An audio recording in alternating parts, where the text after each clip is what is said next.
The first day of school is going to mean some big changes for students from the now dissolved Inkster public school system. Since the state shut that district down, students are being moved to Romulus, Taylor, Wayne, Westland, and Westwood schools in Dearborn Heights. 7 Action News reporter Julie Bonovich is live in Romulus tonight. And Julie, we got to know what's being done to make this a smooth transition for the kids who have to change schools.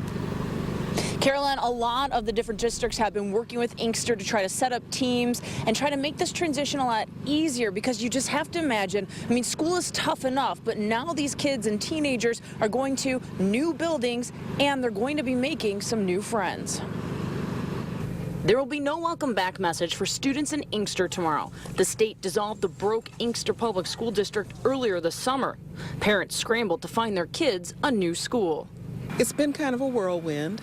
Paula Daniels is the superintendent for Romulus Community Schools. Romulus registered 200 of the Inkster students for the new year in their elementary, middle, and high schools.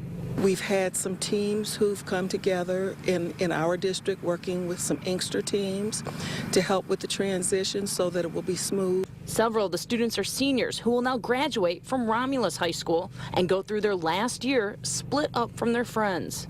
You spent 3 years at a particular school. You're anticipating coming into your senior year with all your friends, and now this happened. Hal Hurd is the principal at Romulus High School.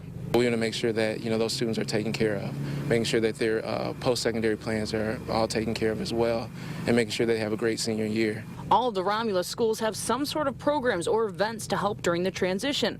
Romulus is just one of 4 districts that Inkster parents were able to choose from. Romulus also hired some of the teaching staff and other employees from Inkster who were laid off, making tomorrow a new start for children, teens, and adults.